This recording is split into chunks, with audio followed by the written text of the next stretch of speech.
La conferencia de prensa de Morena se convirtió en el centro de atención luego de que se abordaran diversos temas de interés nacional que han generado un intenso debate en la opinión pública.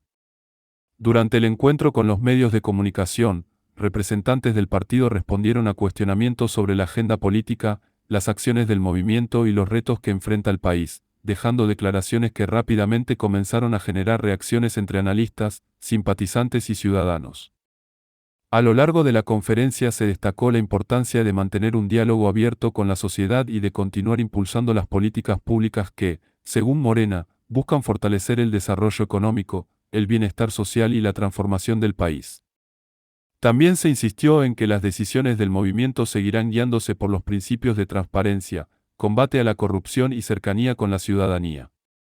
Las respuestas ofrecidas durante la rueda de prensa no pasaron desapercibidas. En cuestión de minutos, diversos fragmentos comenzaron a circular en redes sociales, donde usuarios expresaron opiniones divididas sobre los mensajes emitidos. Mientras algunos respaldaron las posturas presentadas, otros cuestionaron algunos de los planteamientos realizados durante el encuentro. La conferencia volvió a colocar a Morena en el centro de la conversación pública, generando un amplio intercambio de opiniones sobre el rumbo político del país y los desafíos que enfrenta la actual administración.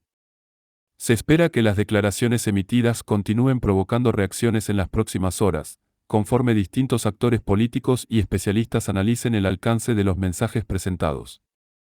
En este vídeo te mostramos los momentos más destacados de la conferencia, las declaraciones que más llamaron la atención y el contexto detrás de los temas que están marcando la agenda nacional. Más diferentes. La compañera, hombre y mujer, y luego otro. Buenos días, presidenta. Adriana Santos del Soberano. Me gustaría conocer su opinión acerca de tres temas diferentes. Uno es justamente pues el fin de semana el PAN presentó pues ya como que su renovación, lo que dicen, ¿no?, ellos del partido de cara justo a las elecciones bajo el lema Patria, Familia y Libertad, donde incluso ponen propuestas como hacer una megacárcel, ¿no? Regresando un poco a la fecha de el calderonato que dejó más castigo que atención a las causas, me gustaría conocer su opinión acerca de esta renovación que dice el PAN que está teniendo.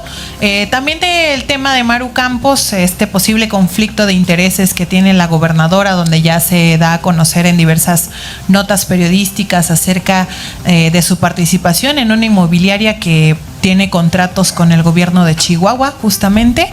Y finalmente también preguntarle en el tema de las encuestas y bueno, el proceso interno de Morena, ¿cómo van a ser los filtros que va a aplicar el partido para alinearse a esta iniciativa de evitar que lleguen perfiles que puedan tener vínculos con el crimen y garantizar justamente que los perfiles que está eligiendo la ciudadanía que milita con el movimiento y que quieren que les represente de cara a las elecciones del 2027, al menos Morena, que ya sostuvo que va a aplicarse esta ley y que pues va a combatir algún crimen o algo turbio que haya por ahí para garantizar que sean representantes que vengan del pueblo y que empaticen realmente con el pueblo? Gracias.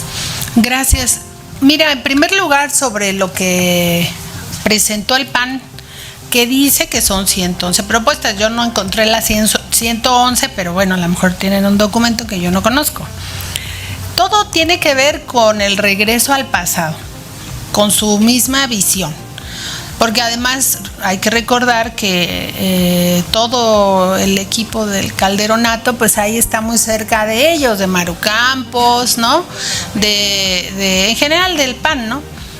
Jorge Romero, cuando inició en el PAN, pues estuvo muy cerca, ¿no?, de la familia Calderón, y entonces esa es su línea política. Y es importante que ahora digan, bueno, pues el presidente López Obrador desde el 2019 les insistía, pues que les recomendaba que tuvieran un proyecto, porque así nada más fundar su actividad política en el odio hacia nosotros, pues no los iba a llevar a nada.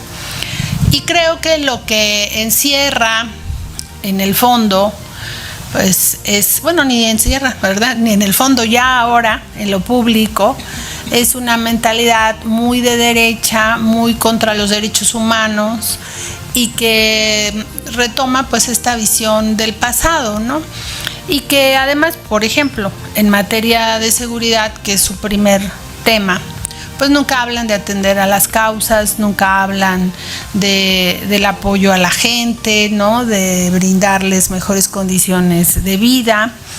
También plantean que se eche para atrás la reforma al Poder Judicial, porque claro, ya no van a tener un ministro en la Corte que impida que el caso ABC se analice y se llegue hasta los últimos responsables. Hoy tenemos una apertura de este caso, nuevamente una consecución de la investigación, pero claro, tenían un ministro de la Corte que hizo todo para evitar que sean juzgados quienes cometieron este múltiple homicidio en Sonora, que están ligados a la familia de Felipe Calderón. Y así hablan con toda franqueza de su concepto de economía, ¿no? El libre mercado. Ellos reivindican pues al neoliberalismo cuando nos heredaron 50 millones de pobres.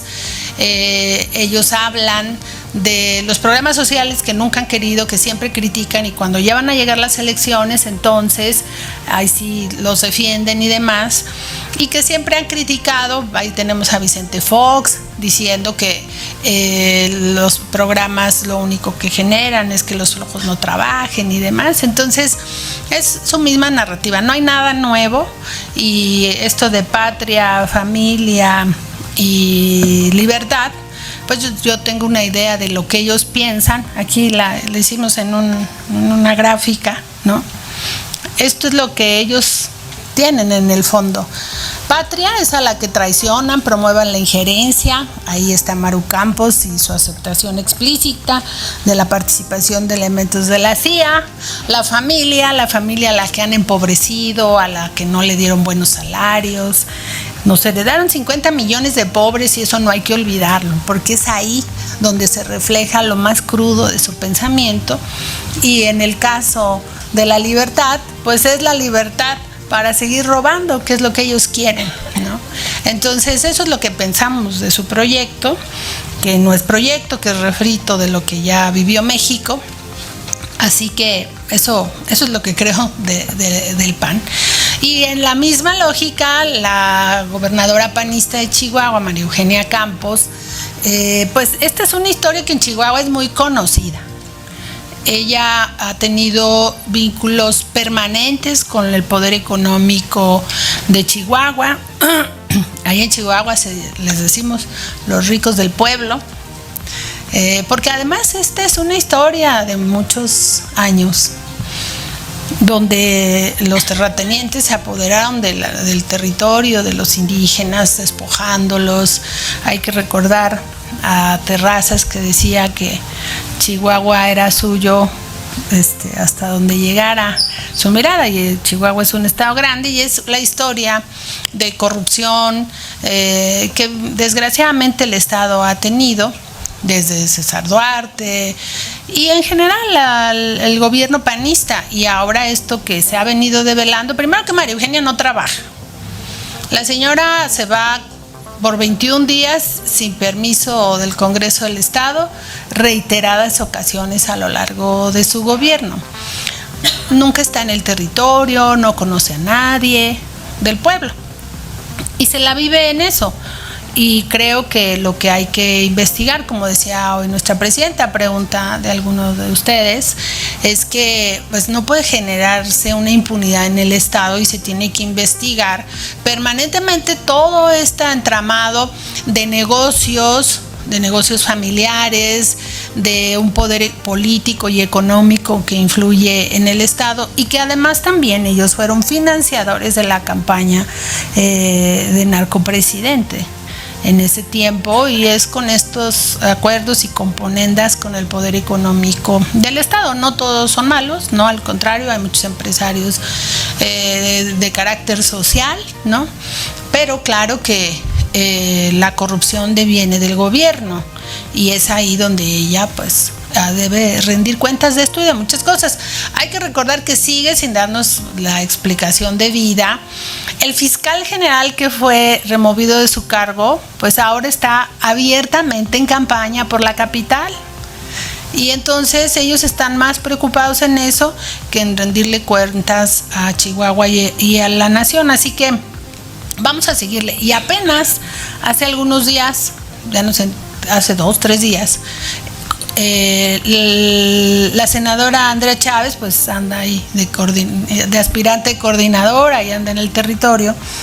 Y yo, cuando he realizado nuestro trabajo en la Sierra Tarahumara, cuando está en bienestar y otras actividades que hago más a nivel personal de apoyo a los pueblos indígenas, que como visitamos el territorio, pues ella dice que nosotros andamos haciendo maldades, pero pues nada más falso.